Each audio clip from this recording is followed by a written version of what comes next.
আহা কি আনন্দ, আহা কি আনন্দ, আকাশে সূর্য নিচে মাটি, আহা কি আনন্দ, আহা কি আনন্দ, আহা কি আনন্দ। আরে ও গোপাল দাদা, গোপাল দাদা, এই সকাল সকাল কি আবার পিছু ডাকলো? আরে আমি আমি। আমি তো আমি নামে কাউকে চিনি না। আর তুমি একটু পেছন ফিরে তাকাও তো। আমি তো সামনে যাচ্ছি, পেছনে তাকাবো কেন? ঠিক আছে, তাহলে আমি তোমার সামনে আসছি। আরে দৌড়াচ্ছ কেন? হ্যাঁ, আরে দাঁড়াও দাঁড়াও বলছি, দাঁড়াও, নইলে কিন্তু আমি মহারাজের কাছে যাব। হ্যাঁ, ও ভোলা তুমি? আরে আগে বলবে তো, আমি করছিলে কেন? একদম কথা ঘোরাবে না গোপাল দাদা। এবার বলো কি বলছি। দেখো, আমি তোমাকে আগের বছর 50 মোহর ধার দিয়েছিলাম। এ কি, তোমার তো মিষ্টির দোকান, ধার দিলে তো লোকে ছুরি কাঁচি ধার দেয়, আর তুমি মোহরে ধার দেওয়ার ব্যবসা শুরু করেছো কবে থেকে বলো দেখি? আবার কথা ঘোরানো শুরু করেছো? হ্যাঁ, আমি এবার কিন্তু সত্যি মহারাজের কাছে যাব। আরে মজা করছি তো। আরে বারবার আমাদের মধ্যে মহারাজকে টেনে আনার কি দরকার বলো তো? সে না হয় টানলাম, তবে তুমি ওই আমার 50 মোহর সুদ সহ কবে ফেরত দেবে বলো তো? আর কিন্তু তোমার হাতে ওই 1 সপ্তাহ সময় আছে। হ্যাঁ, 1 সপ্তাহ মানে কতদিন ভাই? 7 দিন, 7 দিন। 7 দিন? আচ্ছা 7 দিন মানে কত ঘন্টা? 24 গুণ 7, মোট ওই 168 ঘন্টা। ও, অনেক সময় আছে। দেখো গোপাল দাদা, তোমার সাথে কিন্তু আমার ওই কাগজে কলমে লিখিত পড়িত আছে। হ্যাঁ, যদি ওই সময়ের মধ্যে তুমি আমার কাছ থেকে নেওয়া ওই অর্থ আমাকে ফেরত না দিতে পারো, তাহলে কিন্তু তোমার ওই বাড়ি ঘর সব আমার হয়ে যাবে। হ্যাঁ, হ্যাঁ হ্যাঁ, মনে আছে মনে আছে। এখন রাজসভায় যাই, 168 ঘন্টা পেরিয়ে গেলে চলে এসো, কেমন? বেশ, কথাটা মনে থাকে যেন। হ্যাঁ, তখন আর কিন্তু কোনো চালাকি করতে যাবে না, আমি সোজা মহারাজকে বলে দেবো। ঠিক আছে ঠিক আছে।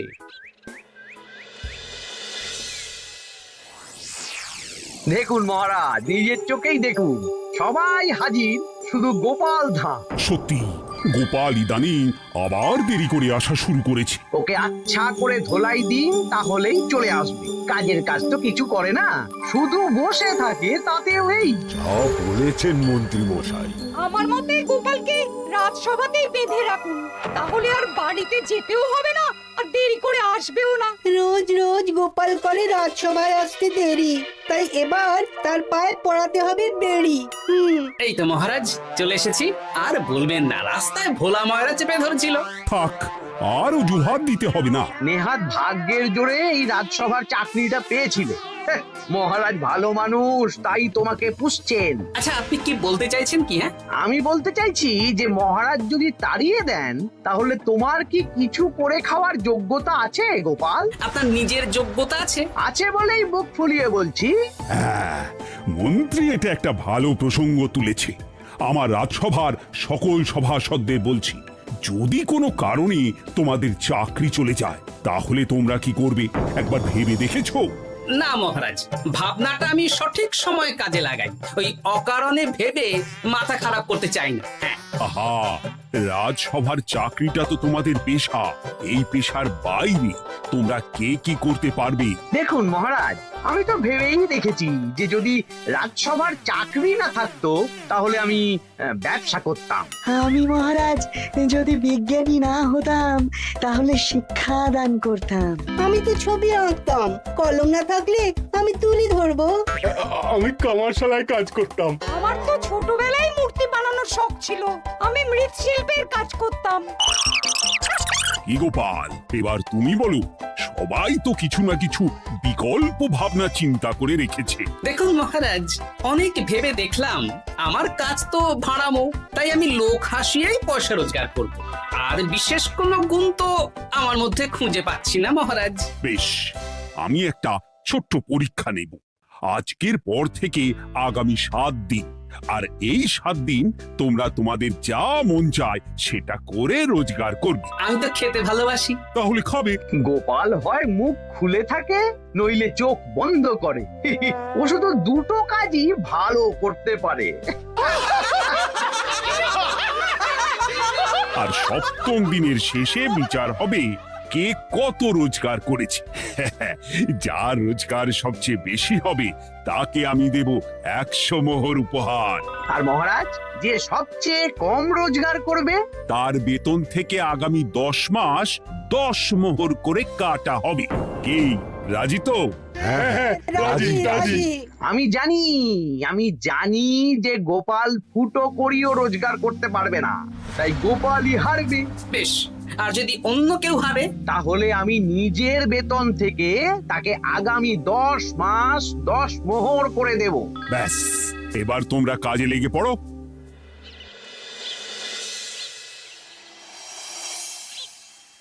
এ কি গিন্নি, আজকেও নিরামিষ? হ্যাঁ, আজকেও নিরামিষ খেতে হয়। হ্যাঁ, রোজই তো কিছু না কিছু একটা লেগে আছে তোমার। আমাদের পুরো শরীরটাই তো আমিষ। হ্যাঁ, তাহলে আমিষ খেতে বাধা কিসের বলো দেখি? বেশি তর্ক করতে হবে না বাপু। তা তোমাকে ডিম বানিয়ে দেবো? হ্যাঁ, না, আমি মানুষই ঠিক আছি গিন্নি। আরে তোমাকে ডিম বানাবো বলেছি নাকি? আমি বললাম তোমার জন্য ডিম বানিয়ে দেবো। জন্যটা তো বলনি তখন। আরে তাড়াতাড়ি দাও, তাড়াতাড়ি দাও। এখন কদিন শুধু খাবো আর ঘুমাবো, 7 দিন ছুটি। ছুটি মানে? সেসব পরে বলবো গিন্নি। যাও গিয়ে ডিম সেদ্ধ বসাও।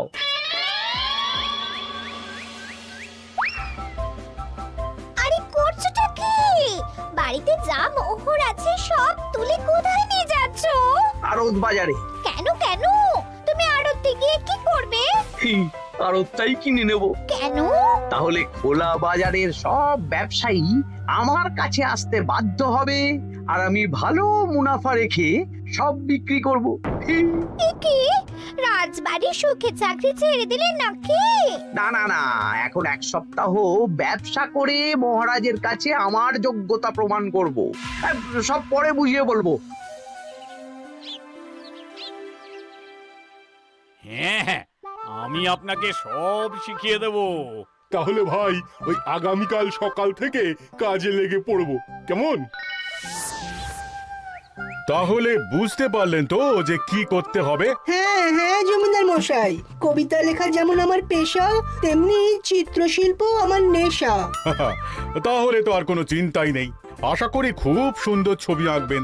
আপনি 1 সপ্তাহ পর এই মন্দির চিনতেই পারবেন না। এই নিন আপনার জন্য 50 মোহর অগ্রিম। মন্দিরের চিত্রকলা শেষ হয়ে গেলে আরো 50 মোহর দেব, ঠিক আছে? বেশ।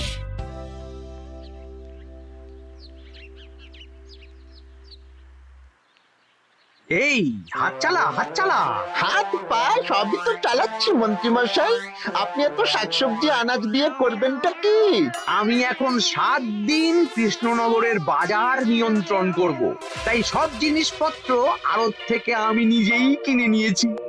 এবার সাধারণ বাজারের দোকানদাররা আপনার কাছে আসবে। কাল সকাল থেকে শুধু মোহর গুনবো।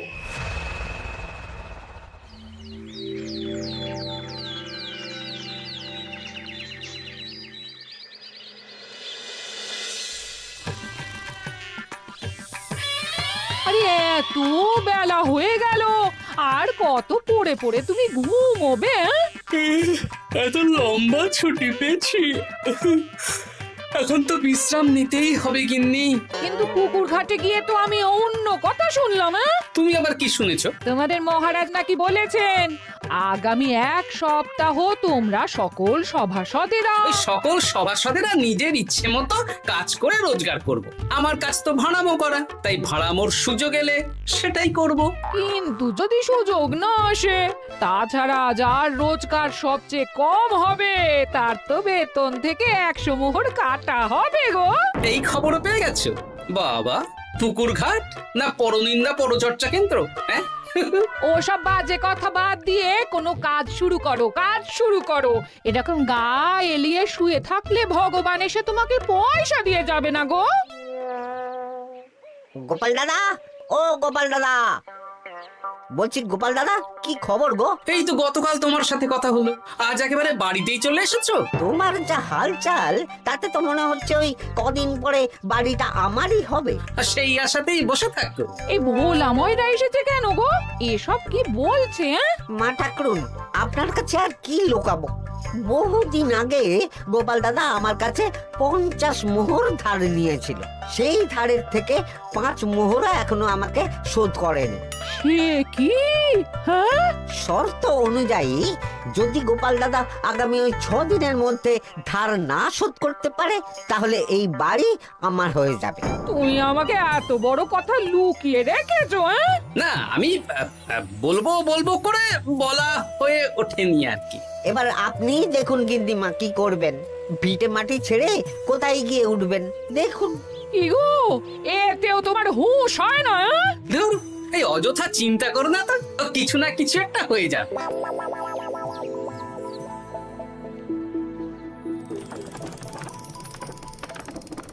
বাবা পণ্ডিত মশাই, আপনি তো এর মধ্যেই কাজ শিখে গেছেন। আমি তো ছোট থেকেই মাটির পুতুল বানাতে ভালোবাসতাম। বিভিন্ন দেবদেবীর মূর্তি নিজেই বানাতাম, তারপর পুজো করতাম। আমার পরম সৌভাগ্য আপনার মতন পণ্ডিত মানুষ আমার কুমোর শালায় কাজ করছেন। কোনো কাজই তো ছোট নয়।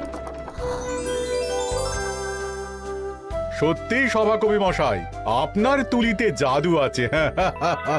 কি সুন্দর কারুকার্য। সবই আমার মা বাবার দান। আমার বাবাও খুব বড় চিত্রশিল্পী ছিলেন।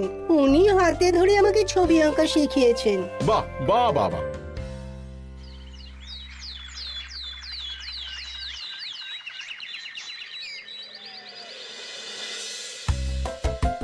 এই যে পুটি, আজকে তো একটা মজার জিনিস শেখাবো। কি জিনিস? নয়ের নামটা তো তোরা পড়েছিস। হ্যাঁ, বল তো। 9 একে 9, 9 দুগুণে 18, 3 9 27, 4 9 36। ঠিক আছে ঠিক আছে, এবার থাম। পুরো মুখস্থ। সে তো বুঝতেই পারছি। এবার মজার জিনিসটা দেখ। 9 কে 9, 9 দুগুণে 18, 18 মানে কি? 1 10 8। হ্যাঁ, এবার 1-এর সাথে 8 যোগ কর, কত হয়? 9 3 9 কত? 27। 2-এর সাথে 7 যোগ করলে কত হয়? 9 36-এর 3-এর সঙ্গে 6 জুড়লে 9। আরে বাস, দারুণ তো। হ্যাঁ হ্যাঁ। সত্যি বিজ্ঞানী মশাই, আপনি কি সুন্দরভাবে পড়া বোঝান। এটা তো আমার নেশা।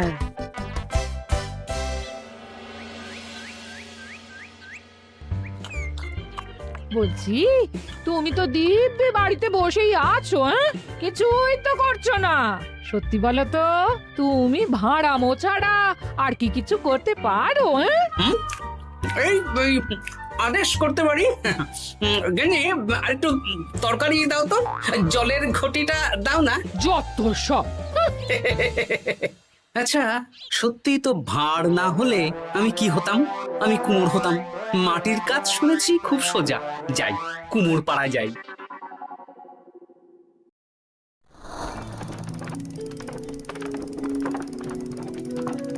আমার কি সৌভাগ্য, রাজসভার দুজন সভাসদ আমার সঙ্গে কাজ করছে। আচ্ছা, এইভাবে ঘোরাবো? এই যা, হলো না। এটা কি মুড়ির মোয়া নাকি? দাও, আমাকে করতে দাও, তুমি অন্য কিছু করো।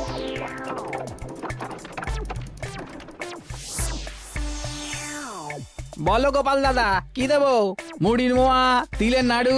আমি কিনবো না গো, বানাবো। হ্যাঁ, কি বানাবে? ওই মুড়ির মোয়া। কদিনের জন্য আমার একটা কাজ দরকার, বুঝলে? তা বেশ, তাহলে এসো, এই পিছনেই আমার কারখানা। গুড় মুড়ি সব রাখা আছে, বানাও।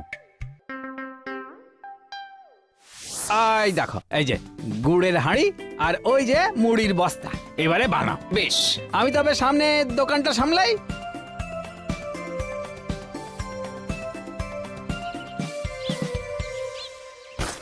কিসের আওয়াজ হলো? আরে আরে আরে, এ কি করলে গোপাল দাদা? আর বলো না, ওই গুড়টা ঢালতে গিয়ে হাঁড়িটা হাত ফসকে পড়ে গেল। এই তুমি যাও তো, তোমাকে কিচ্ছু করতে হবে না, যত সব বিপদ বাড়ানো।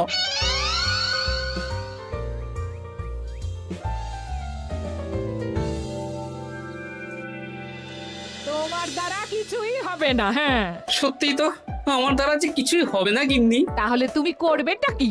এমন করে বলো না গিন্নি, সবারই খারাপ সময় যায়। আর খারাপ ভালো, যে সামান্য মুড়ির মোয়া বানাতে পারে না তার মুখে এসব মানায় না, মানায় না। এদিকে বাজারে সবজির দাম হু হু করে বেড়ে গেছে। হ্যাঁ, তাই নাকি? বলি তুমি জানবে কি করে? কদিন তো শুয়ে বসে আছো, আমি তো বাজার দোকান করি। মন্ত্রী মশাই এখন আড়ত সামলাচ্ছেন আর সাধারণ বিক্রেতাদের চড়া দামে বিক্রি করছেন। হ্যাঁ, ও বেটা জীবনে শোধরাবে না। উনি তো তাও ছলে বলে রোজগার করছেন গো। আর তাছাড়া অনেকে পথে গান শুনিয়েও রোজগার করেন, সেটাও তো তুমি পারবে না। হ্যাঁ, এই তো পেয়েছি। 6 দিনের মাথায় তো রাজসভায় একটা বৈঠক হবে, সেদিনই আসল মজা জমবে। কিসের মজা গো? হ্যাঁ, সেটা সেদিনই বুঝতে পারবে।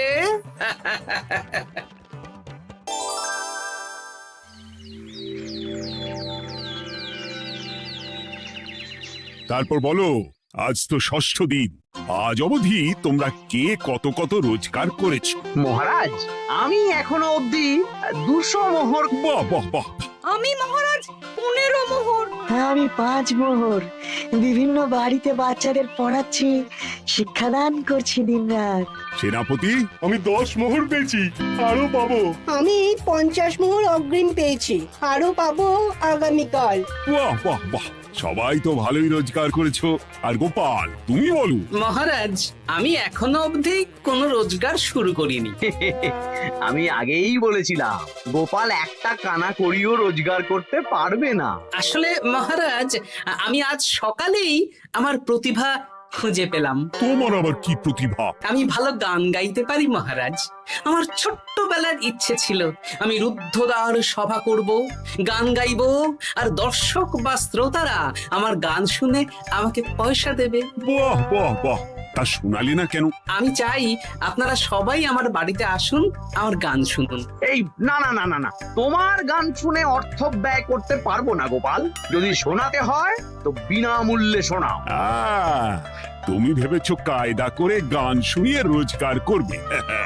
সেসব চালাকি কিন্তু চলবে না। না মহারাজ, আমার গান শুনতে আসার জন্য একটা কানা করিও খরচ করতে হবে না। আমি বিনা পারিশ্রমিকে গান শোনাবো। বেশ, তাহলে কবে শোনাবে বলো? এখনই চলুন, শুভস্য শীঘ্রম। আবার যেতে হবে কেন? এখনই শোনাও। আমার আবার নিজের বাড়ি ছাড়া প্রতিভা বিকশিত হয় না। বেশ তো, এই কদিন টানা কাজ করেছি, তোমার গান শুনে মনটা যদি ফুরফুরে হয়ে যায় ভালো তো। চলো গোপাল। আসুন আসুন, সবাই ভিতরে আসুন, আসন পাতা আছে, সবাই বসুন। নাও, এবার গান শুরু করো। দাঁড়ান মহারাজ, আমার গান আমি বাইরের লোককে শোনাতে চাই না। কু কু বাবা, আবার কোকিলের মতন আওয়াজ করছে। কু।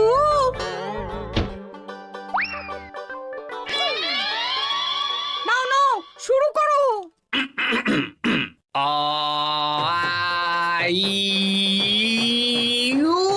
ওরে বাবা রে বাবা! আরে এত চিৎকার করছো কেন? থামো থামো থামো! এটা ভালো লাগছে না? অন্য গান শোনাচ্ছি তাহলে। আকাশে মেঘে বাতাসে বায়ু, জ্যোতিষী বলেছে আমার 100 বছর আয়ু। আরে থামো থামো! আরে কান ঝালাপালা হয়ে গেল। না, থামতে আমি পারবো না, গান শুনতেই হবে। ওরে ওরে বাবা রে বাবা, এই কানে তালা লেগে গেল, আমি পালাই। পালাতে পারবেন না, বাইরেও তালা দেওয়া আছে। বাইরে তালা খুলতে বলো।